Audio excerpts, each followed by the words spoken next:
حي على الفلاح. الله أكبر الله أكبر لا إله إلا الله.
الله أكبر الله أكبر الله أكبر الله أكبر.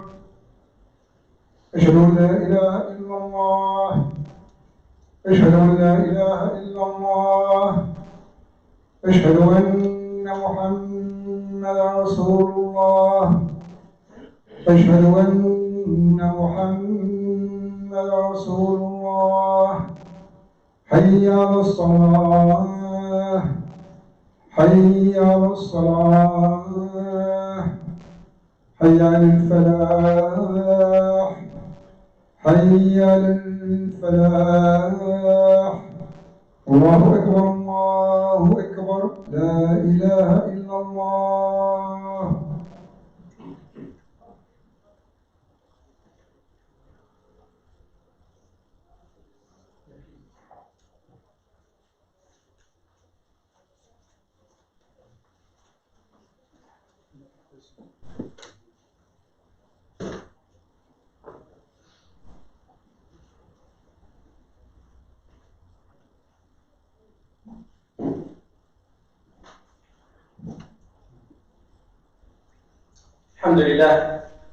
الحمد لله نحمده ونستعينه ونستغفره ونؤمن به ونتوكل عليه ونعوذ بالله من شرور أنفسنا ومن سيئات أعمالنا. من يهده الله فلا مضل له ومن يضلل فلا هادي له. ونشهد أن لا إله إلا الله وحده لا شريك له ونشهد أن محمدا عبده ورسوله أرسله بالحق بشيرا ونذيرا بين يدي الساعة. من يطع الله ورسوله فقد رشد ومن يعصهما فإنه قد غوى وإنه لا يضر إلا نفسه ولا يضر الله شيئا. إن خير الحديث كتاب الله وخير الهدي هدي محمد صلى الله عليه وسلم وإن خير الأمور عوازمها وشر الأمور محدثاتها وكل محدثة بدعة وكل بدعة ضلالة وكل ضلالة في النار. أما بعد فأعوذ بالله من الشيطان الرجيم. بسم الله الرحمن الرحيم. قال الله تعالى في كتابه المجيد: يا أيها الذين آمنوا اتقوا الله حق تقاته ولا تموتن إلا وأنتم مسلمون. يا أيها الناس اتقوا ربكم الذي خلقكم من نفس واحدة وخلق منها زوجها وبث منهما رجالا كثيرا ونساء واتقوا الله الذي تساءلون به والأرحام إن الله كان عليكم رقيبا. يا أيها الذين آمنوا اتقوا الله وقولوا قولا سديدا يصلح لكم أعمالكم ويغفر لكم ذنوبكم ومن يطع الله ورسوله فقد فاز فوزا عظيما. أما بعد, my dear brothers and sisters, today's reminder is about one thing that we often overlook, and that is something that Allah subhanahu wa ta'ala wants us to think about, to reflect. We often recite the Quran, we read the translation of the Quran, but how often do we take the time to reflect on what the Quran is trying to tell us, what the Quran is trying to portray to us? Allah revealed, when you say وَأَوْحَى رَبُّكَ in the Holy Quran in Surah Al-Nahl, the Prophet ﷺ thought that the Quran was being revealed. But Allah subhanahu wa ta'ala was not talking about anything else but a honeybee. Allah is revealing about this small insect that collects honey, and He wants the Prophet ﷺ to ponder, to reflect upon the life of a honeybee and how we as human beings can benefit from understanding the life of these insects. So when Allah subhanahu wa ta'ala was saying وَأَوْحَى رَبُّكَ, that He's talking to someone. The Prophet ﷺ thought He was talking to him, but actually Allah is talking to the honeybees. A honeybee is so small, it's mostly insignificant to us. Many of us are scared of honeybees. We don't go close to them, they will sting, they will bite, we stay away from them. But in this world, honeybees contribute to about 70% of our food, fruits and vegetables growing. We rely on honeybees to pollinate those flowers and we get fruit. So we are very reliant on honeybees, but we often don't reflect and we don't understand them. But here Allah subhanahu wa ta'ala told His messenger, there is a kind of wahi that I didn't give you, but I gave to the bee. And we are going to have a think about this because Allah subhanahu wa ta'ala has revealed Surah Al-Nahl after the honeybee. Allah says in the Quran, وَأَوْحَى رَبُّكَ إِلَى النَّحْلِ أَنِ اتَّخِذِي مِنَ الْجِبَالِ بُيُوتًا وَمِنَ الشَّجَرِ وَمِمَّا يَعْرِشُونَ. Allah directly commands to the bees, أَنِ اتَّخِذِي مِنَ الْجِبَالِ بُيُوتًا, that you are going to make your homes in the mountains and the trees and what human beings have built for you. That means you find beehives. Where do you find them? You find them in the mountaintops. You find them in trees. And when beekeepers build hives, they make them home. And And it's only because Allah has instructed them to do so. There are no other insects can be domesticated, but the honeybee is domesticated. Just like we keep cows, we keep sheep, we keep chickens, honeybee is a domesticated insect. As a human being, we build hives for them, they will live in that, they will do all the things that we want them to do, they'll gather nectar, they will produce honey, and only because Allah has instructed them to do so. Then Allah says, ثم كلي من كل الثمرات فاسلكي سبل ربك ذللا يخرج من بطونها شراب مختلف ألوانه فيه شفاء للناس إن في ذلك لآية لقوم يتفكرون. In this verse, Allah is saying, then eat from all the fruits and follow the ways of your Lord laid down for you. There emerges from their bellies a drink varying in colors in which there is healing for people. Indeed, in it are signs for a people who give thought. So in it, people that reflect.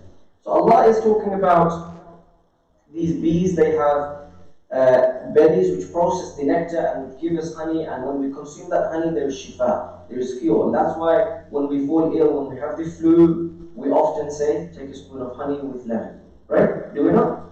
And we often say take a spoon of honey every morning when you have for breakfast, and that's going to keep you healthy, because Allah subhanahu wa ta'ala says in the Quran that there's shifa in honey, and that's why we benefit from it. Now we understand a little bit about honeys and why honeybees are important in our lives. Now let's take some lessons from the behaviors of honeybees. Lesson number 1 is honeybees inspires to reflect and gain knowledge. I've always wondered how honeybees go and make honey. You know, when you have a spoon of honey, we don't think about where this honey came from, right? But the fact of the matter is, they start producing honey by visiting flowers. They go miles, up to 3 miles, they'll go and they'll find flowers, they'll collect a sugary juice called nectar, and they will suckle it and store it in their stomach, go to the hive, and then they will put it in the cells that they have made out of wax. This is knowledge that has been given to them by Allah subhanahu wa ta'ala. Now, I don't know if any of you have seen a honeybee frame. So the cells where the honeybees store honey, they're shaped precisely, and this is mathematically precise, and they maximize space. And this is a wonder that Allah subhanahu wa ta'ala has given, and no one has trained the honeybee to design hives and design cells in a certain way. But when you open one, you will see the significance and the magnificent architecture inside a beehive only by the will of Allah subhanahu wa ta'ala. So honeybees possess an extreme amount of knowledge, and they are master architects. They are masters of saving space. They don't like wasting. And they're very clean insects. Lesson number 2 is honeybees inspire us to work together. One bee alone is not going to be able to achieve much at all. In fact, a bee alone is not even going to survive for very long. But together, in a hive, how many bees can you find in one hive? Any guesses? Anything between 30,000 and 50,000 in one hive. 30,000 to 50,000 honeybees in one hive, right? And these honeybees all work together in groups. So there's a group of honeybees that are responsible for going and collecting honey. A group of them is responsible for guarding the entrance. One group is responsible for carrying out field roles. When bees die inside, they can't be left inside, because when they die, their bodies will decompose, and that's not good. So they're responsible for taking them out. And there's another group that are responsible for looking after the queen. So every group has a duty. So they all work together. And the leader amongst them all is the queen.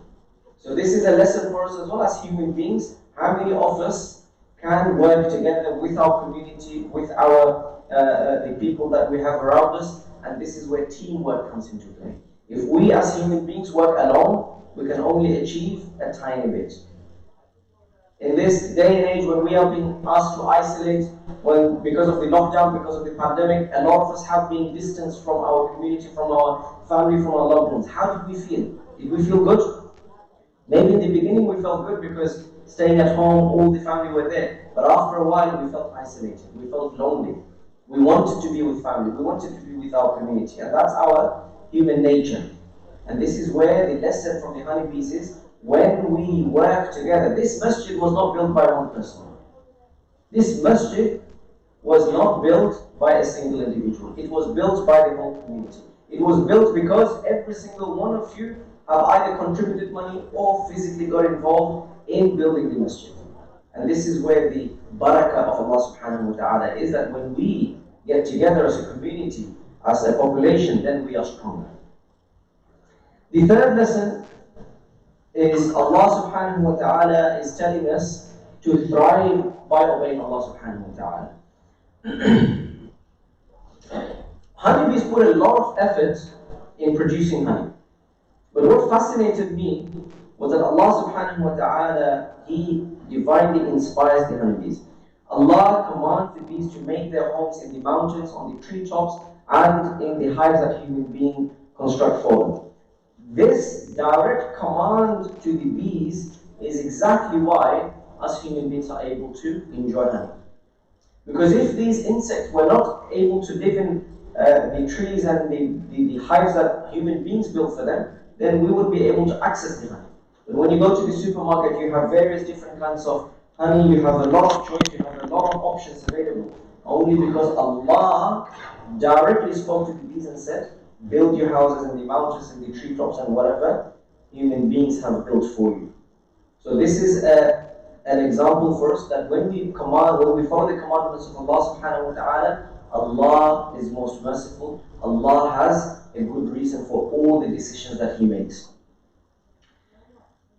Honeybees, lesson number 4 is honeybees seek pure rizq. The food, the rizq of honeybees is written by Allah subhanahu wa ta'ala. They don't stress over it. They go every morning. If you ever see a hive, every morning after Fajr, honeybees will come out and they will go flying miles after miles after miles looking for flowers and looking for nectar. And they go with the belief that Allah has written their rizq for them, and they come back and they build, collect honey. On the subject of rizq, Imam Malik was reported to have said, no one will die until his provision is completed for him, so behave correctly in you seeking it. Our rizq is guaranteed by Allah subhanahu wa ta'ala. It's up to us how we decide to attain it. In this day and age, obtaining rizq in haram ways has become very easy and very accessible for us. Working in a haram environment or using money that is from a haram source, these are all very lucrative industry, especially the West, where the interest-based model and everything else, the challenges are bigger for us. But for those of us who strive to keep it halal, who strive to earn a halal living, and try and keep everything halal, Allah subhanahu wa ta'ala's promise is, you will not go poor, because rizq is written by Allah subhanahu wa ta'ala. The question is, how do we attain halal? Now, one interesting thing about honeybees is they only pick fresh flowers that are not polluted or that are not gone off. So when honeybees go, they will assess the flower. If the flower is dying, they will not touch it. If the flower has been used by another honeybee, they will not get any nectar from it. They will only choose flowers that are fresh and that have been untouched. And that is what the pure rizq is all about. That they will go, they know that if a flower has been used, a flower has been contaminated, I don't need to struggle, I don't need to fight to scratch the barrel. I will go and find another flower. And this is where the belief that Allah subhanahu wa ta'ala has written their rizq for them, and they will go out and they will go and find another. Do we read Quran? Do we engage in charity? Do we get involved in the masjid? These are when Allah has given us time, especially when the pandemic has hit us. A lot of us have more time to spend at home. A lot of us have more spare time. We were very busy before, now maybe we're not that busy. How are we using that time? Get involved in the masjid. Go and give some time to charity. Go and read Quran. Learn knowledge. Reflect on Allah's message to us. This is an example that we can take from the life lessons of the honeybees, that they don't like wasting time, and that's how Allah subhanahu wa ta'ala has instructed them. And lesson number 6, and the final lesson here, is honeybees provide key relationships advice. We all know that relationships can go up and down. But did you ever think that you can get a relationship advice from a bee? I didn't think so. But bees have an amazing symbiotic relationship with plants. They are neither greedy nor selfish. In the process of gathering nectar from flowers, a bee gives back to the flower. Do you remember in the beginning I said that a lot of our food source, we rely on the honeybees? So just as the bee goes to collect nectar, the bee is also helping pollinate those flowers. So the flowers can produce fruit, the flowers can have seeds, and the seeds help more plants to grow and more flowers and more fruits. So these bees are not only taking from the earth, they are also giving back. As human beings, what are we doing to the earth?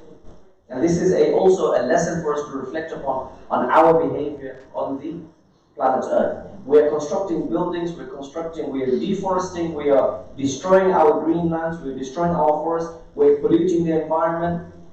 This is not what Allah subhanahu wa ta'ala wants us to do. As Muslims, we are supposed to be at the forefront of climate change. We're supposed to be at the forefront of saving the environment, reducing waste.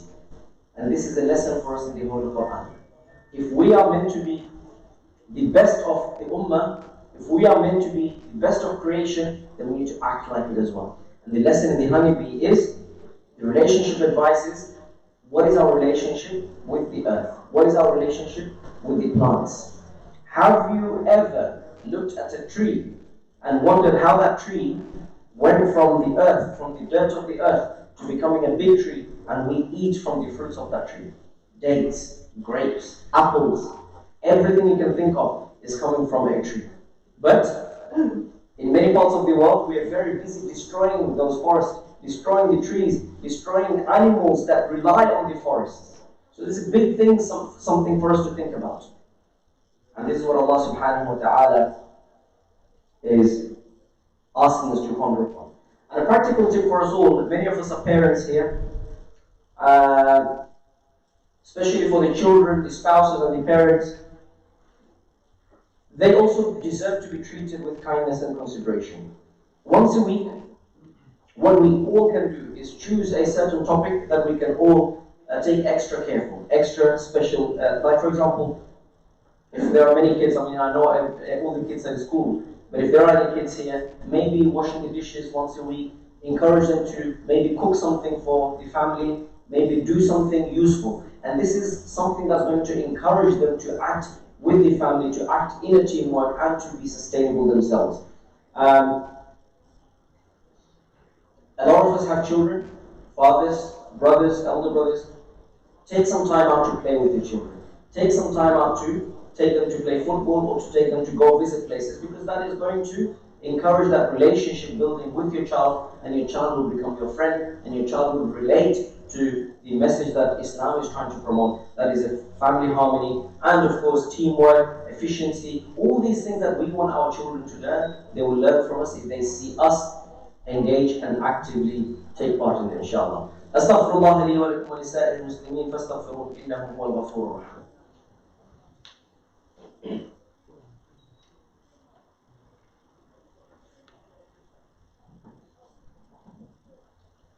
Alhamdulillah Rabbil Alameen wa salatu wa salamu ala rasulihil ameen. Amma ba'd. Brothers and sisters, today's khutbah was all about honeybees, and how honeybees have been instructed by Allah subhanahu wa ta'ala to live in this earth, and how we can take some lessons from the life of the bees. So honeybees teach us to care about our communities. They live in well-organized hives where every bee has a role to play in their community. We have to ask ourselves that question: what is our role in our community? If we were to be like a bee, what would my job be? What would my role be? Where are you in the community? What role are you playing in the community? The queen, who is the leader of the hive, she lays eggs, while the worker bee cleans the hive and keeps the hive's temperature cool. In this hot summer, you'll see the bees about. Did you know the beehive, the temperature is always maintained at 34 degrees, even if the temperature outside is much higher. In the winter, when it's snowing outside, the temperature can be -5 degrees. But in the beehive, you can dip your hand in the beehive and the temperature will be 30 degrees. Did you know this? So the bees They rotate and they keep the beehive warm. They keep the fellow bees warm. So every single one of them has a role to play. Allah subhanahu wa ta'ala taught the bees to do a little dance called the bee dance to show others the coordinates to flowers. So when bees go to get flowers, if they know there's a good source of nectar there, they'll come back to the hive, they will communicate with the other bees, and the other bees will go and find the nectar source. Next time you're in the kitchen, next time you are in your garden, if you leave some water, and if you see a bee, one bee coming and drinking water from it, 5 minutes later you'll see that there's 2 bees, there are 3 bees, there are 4 bees, there are 5 bees. Why is that? Because that first bee who found the water source is going back and communicating that, hey, I found a water source, you should go and get water from there. And they communicate this way. So people are exactly the same, my dear brothers and sisters. We need to take care of our responsibilities and work with others to create harmonious and productive societies. As Muslims, we must do our best to resist harmful ideas that are haram and that are going to destroy us and that are going to separate us from our communities. We need to maintain unity. We need to learn to share our time, our wealth, our efforts. We can't be working alone. If Allah subhanahu wa ta'ala has given you the ability to earn a halal income, give charity, get other brothers involved. And as fellow Muslims, we should also support one another. How many times do we see that someone is successful and unknowingly, unintentionally, we often drag them down by talking behind their backs, by causing suspicion. And this is something that we need to step back from. If someone is doing well, we should support them, we should help them.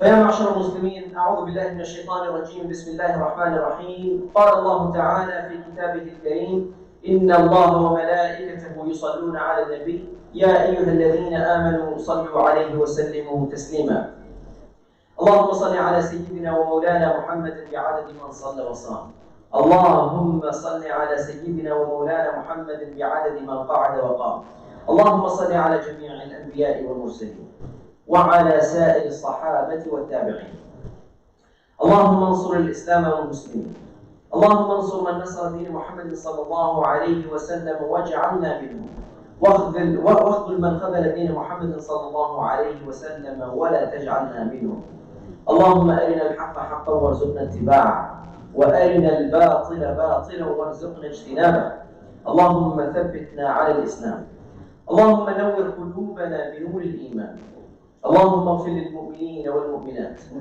والمسلمين والمسلمات الأحياء منهم والأموات ربنا لا تزغ قلوبنا بعد إذ هديتنا وهب لنا من لدنك رحمة إنك أنت الوهاب ربنا وآتنا ما وعدتنا على رسلك ولا تخزنا يوم القيامة إنك لا تخلف الميعاد ربنا هب لنا من أزواجنا وذرياتنا قرة أعين واجعلنا للمتقين إماما ربنا افتح بيننا وبين قومنا بالحق وأنت خير الفاتحين عباد الله رحمكم الله إن الله يأمر بالعدل والإحسان وإيتاء ذي القربى وينهى عن الفحشاء والمنكر والبغي يعظكم لعلكم تذكرون اذكروا الله يذكركم وادعوه يستجب لكم ولذكر الله أكبر والله يعلم ما تصنعون.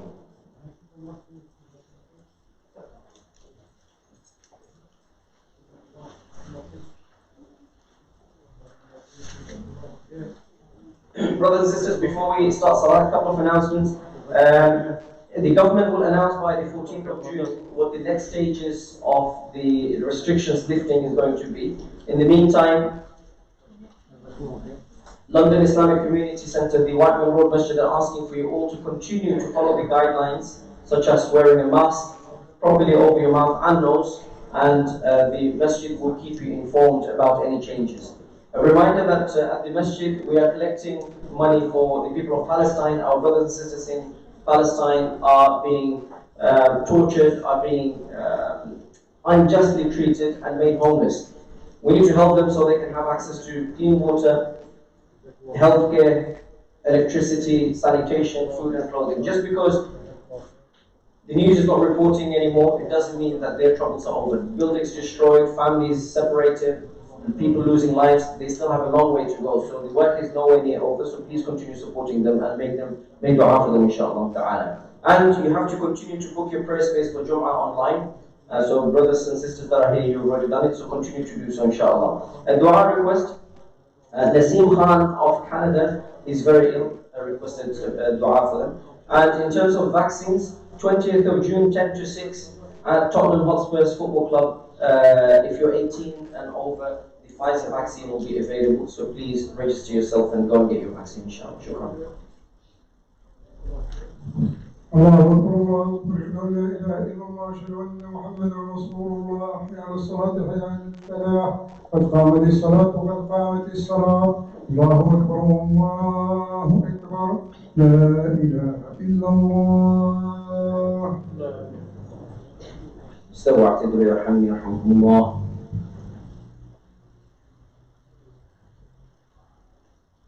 الله أكبر.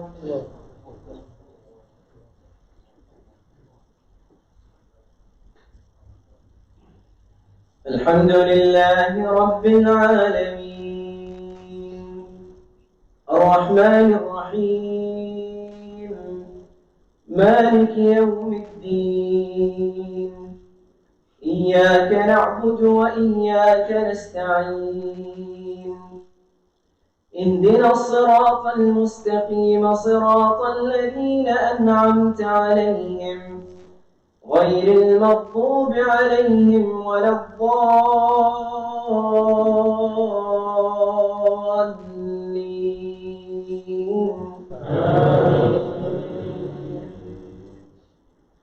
سبح اسم ربك الأعلى الذي خلق فسوى والذي قدر فهدى والذي أخرج المرعى فجعله غثاء أحوى سنقرئك فلا تنسى إلا ما شاء الله إنه يعلم الجهر وما يخفى ونيسرك لليسرى فذكر إن نفعت الذكرى سيذكر من يخشى ويتجنبها الأشقى الذي يصلى النار الكبرى ثم لا يموت فيها ولا يحيا قد أفلح من تزكى وذكر اسم ربه فصلى بل تؤثرون الحياة الدنيا والآخرة خير وأبقى إن هذا لفي الصحف الأولى صحف إبراهيم وموسى. الله أكبر.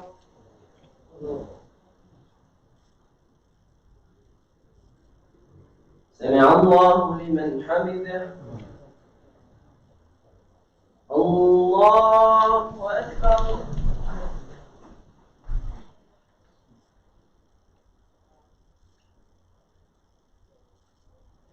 الله أكبر. الله أكبر.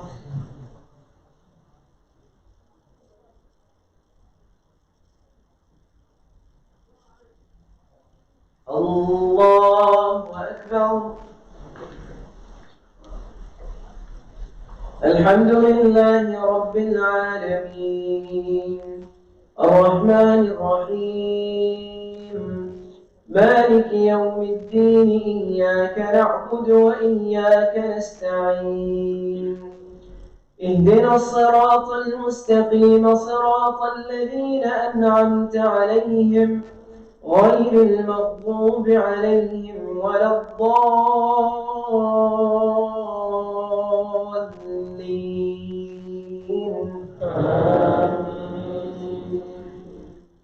هل أتاك حديث الغاشية وجوه يومئذ خاشعة عاملة ناصبة تصلى نارا حامية تسقى من عين آنية ليس لهم طعام إلا من ضريع لا يسمن ولا يغني من جوع وجوه يومئذ ناعمة لسعيها راضية في جنة عالية لا تسمع فيها لاغية فيها عين جارية فيها سرر مرفوعة وأكواب موضوعة ونمارق مصفوفة وزرابي مبثوثة أفلا ينظرون إلى الإبل كيف خلقت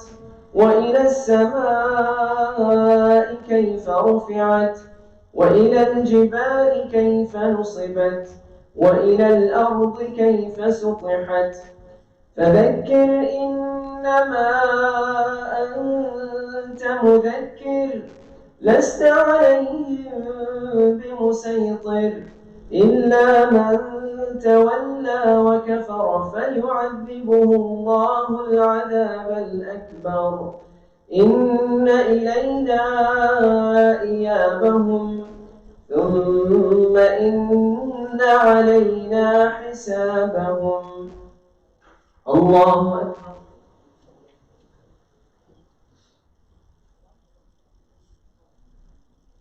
سمع الله لمن حمده.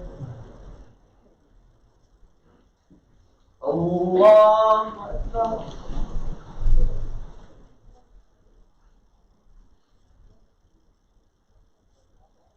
الله أكبر. الله أكبر.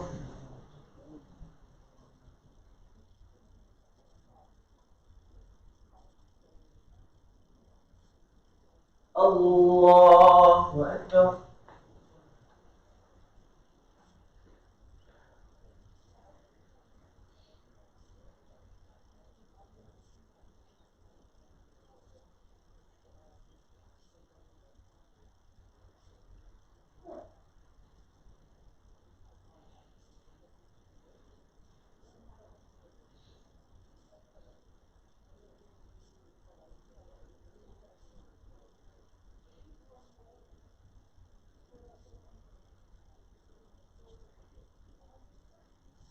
السلام عليكم ورحمة الله.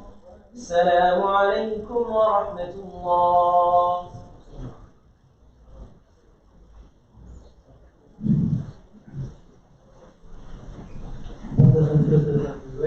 Please do not block the entrance or congregate outside. The Rasul of the Brother Sultan for delivering such a wonderful khutbah. I hope you all learned a lesson and go home wiser. Once again, thank the Brother Sultan. Please, brothers.